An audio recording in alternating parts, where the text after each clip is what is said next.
Hello YouTube, this is Morgan, Airspeed Prime here with my next Korra video. This is just going to be a quick kind of discussion video on the fact that Korra is 5 years old today, basically. Today is the 5-year anniversary of the first time the fandom got to see the first 2 episodes of Korra. So K101, Welcome to Republic City, and K102, A Leaf in the Wind. Both of these episodes aired this day, March 24th,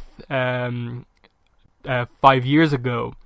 Obviously the TV air date for these episodes is April 14th, but we got them via Coronation because we did the fan feedback stuff on Coronation. Really good, so we got the episodes early, digitally first. So that's why today is the 5-year anniversary for most people. I think most really hardcore fans saw it around this time first, rather than the April date. And the other thing, I suppose, more exclusive to me, is that it's also more or less the 5-year anniversary of the Avatar Online podcast. Not the site. The site was going for a few years before the podcast, but in terms of like what I added to the site, I think the podcast is definitely the main thing that, like, I think added a lot of uniqueness to the site. Like our first episode of the podcast, I think, was the 21st. I think the March 21st we did the first episode of the Avatar Online podcast as a kind of preview into Korra thing, because the information on the Nickelodeon website had been character profiles and stuff like that. So it was nice to do a kind of preview show, myself and Callum, on that first podcast, leading into those episodes, and then we obviously did the episode reviews for the first 2 episodes after that,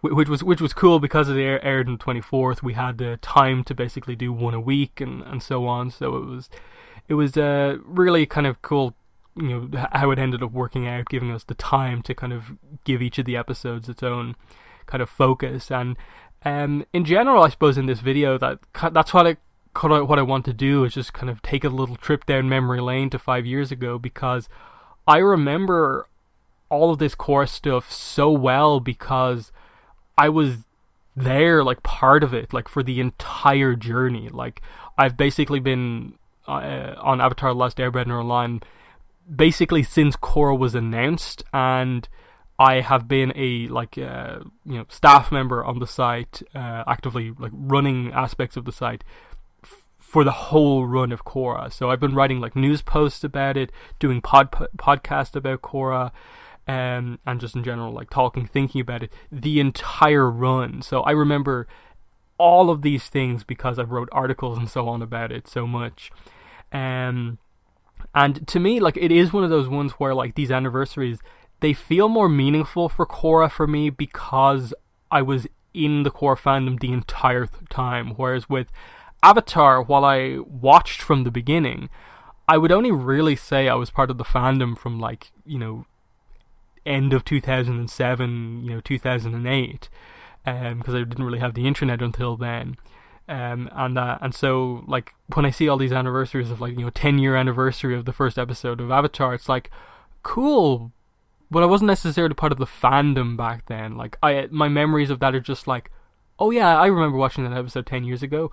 Whereas with the first episode of Korra, it's like 5 years ago, I remember the build-up, the excitement, being part of Coronation, getting those episodes unlocked and being worried we might not get it, but then just seeing how, like, instantaneous almost it was that we got the, you know, 100,000 like reblogs or whatever it was. It was such an amazing time to be part of the Avatar Korra fandom, and in a way it speaks to the frustrations of kind of how things ended up going with Korra with regards to the fandom, in that really the popularity that was there for book 1 kind of faded away after that, and most of that comes down to the big gap between book 1 and book 2. 15 months, I believe it was in the end. I remember saying that so much on the podcast, just this idea of, like, we're now like 9 months without any information, 10 months, and then ever since then, it's always this big gap that's always going to be remembered of just 15 months with basically no news about what was happening with book 2. Now, admittedly, we know a little bit more now with regards to the whole situation with the animation studios and Studio Mirror not wanting to, choosing a different show to animate initially, then coming back on board. But in the meantime, Mike and Brian having to get a new animation studio, so Studio PRO is coming in, and all that sort of stuff. Plus, the way the show was ordered, and the fact that it was initially just book 1, then they got book 2, but then very quickly they got 3 and 4 as well. So, the gap is because they basically planned out almost the entire rest of the show after that. So the big gap was just between 1 and 2, and not the others really. Because like Korra is like March 2012 to December 2014. It's not really that like long of a run in terms of years for the show. So it speaks like greatly the fact that there's over a year of a gap between seasons included in that fairly short time frame of Korra. That 15 of those months, which isn't too much, is taken up by a gap there. So that's really interesting to think about. But yeah, definitely, the first 2 episodes of Korra, there was so much excitement. The trailers that we'd seen in the lead up to it, Avatar is returning after like all these years, and I think when the episodes aired, people really did like it. I think those first 2 episodes do a really good job at introducing you to the world, and I think in general, book 1 I think was really well received. The only issues that I really think came out of book 1 are that there's always going to be the lingering stuff around the romance triangle, though I think most people have kind of calmed down with regards to book 1. It's not really seen as just, it was flat out awful. It's just like, it's definitely not the best. Romance basically throughout all of Korra's run in general wasn't great.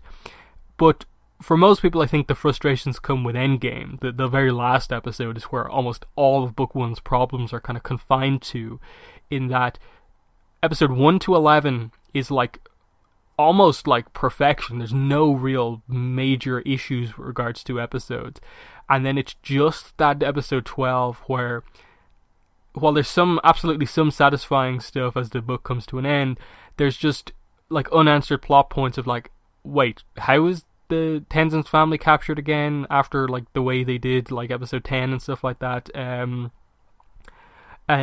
Are you going to explain Amon's powers? And just there's some confusion around some of the technicalities of what actually happened, and that's where most of the criticisms came out. But the journey of watching book 1 back in 2012 was amazing.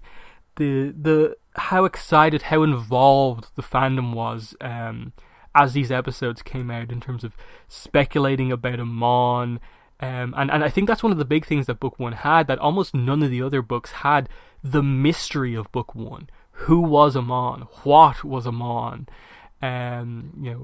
People trying to figure out the Aang flashback, and like what's happening here? What happened in the past with Aang and this other character? And people almost, but not quite, figuring out the Tarlok Amon Yukon connection, and all of these things. That is something that we didn't really have in the other books, and it speaks to something so unique about book 1 that it was there. And as I said, that 15-month gap, when we came back and book 2 actually hit, not everyone had come back from that gap. There were some people who I think in that time they were so long without anything big happening for Korra that I think a lot of fans just kind of, I'll watch the show when it comes back.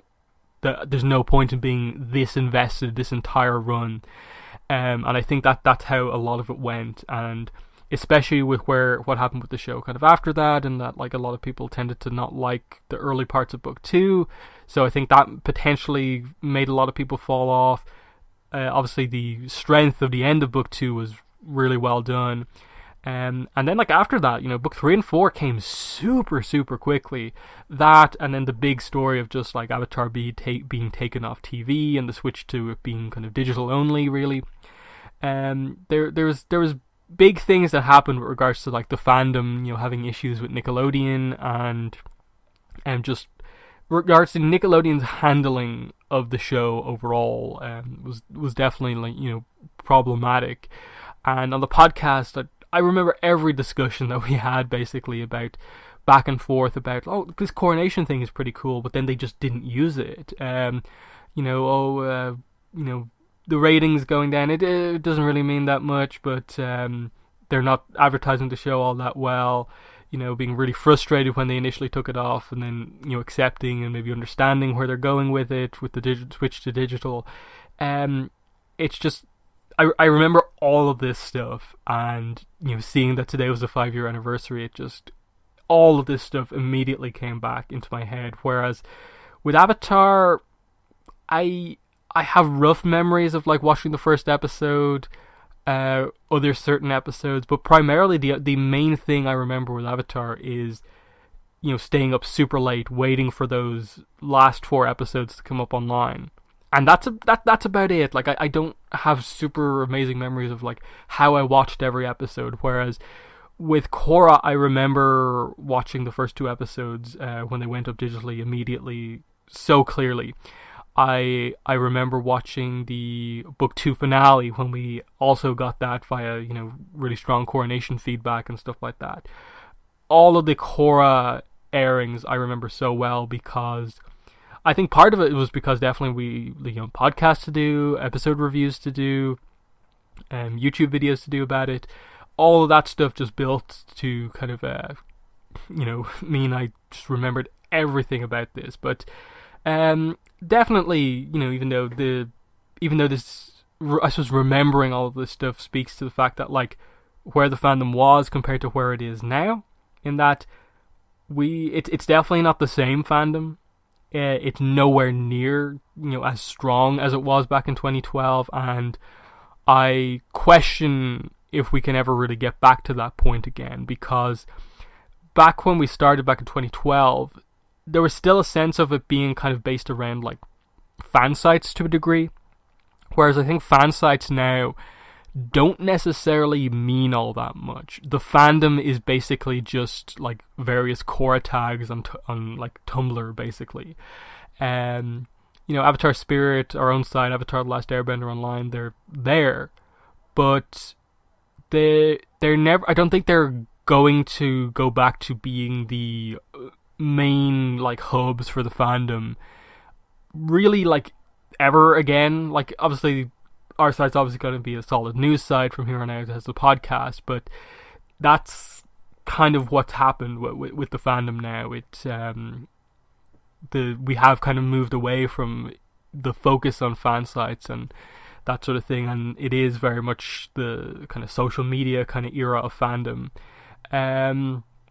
But the position we're in right now with regards to, like, waiting for Korra comics, but there's been a lot of delays with them, and there's excitement around Korra comics, but the excitement is kind of focused on a very, I think it's a big enough, but it's not, like, crazy big section of the fandom that's getting the comics, that's into the comics. So it's a weird position in that, like I wished the fandom could have been as popular as it was back in Book 1 time as it is now. Continue that popularity up to now, but just all of that stuff happened. It is the history of Korra in a way, but definitely, positives and negative memories just with the regards to the 5-year anniversary. But I'm going to end it there before I start kind of repeating myself and so on. But definitely in the comments, let me know what your thoughts are. What are your memories of watching Korra for the first time? Did you watch it 5 years ago today, or were you kind of later as part of the fandom and so on? And if you have any memories about the site from 5 years ago and the podcast from 5 years ago, let us know that as well. But that's been the video. Thanks for watching, and bye.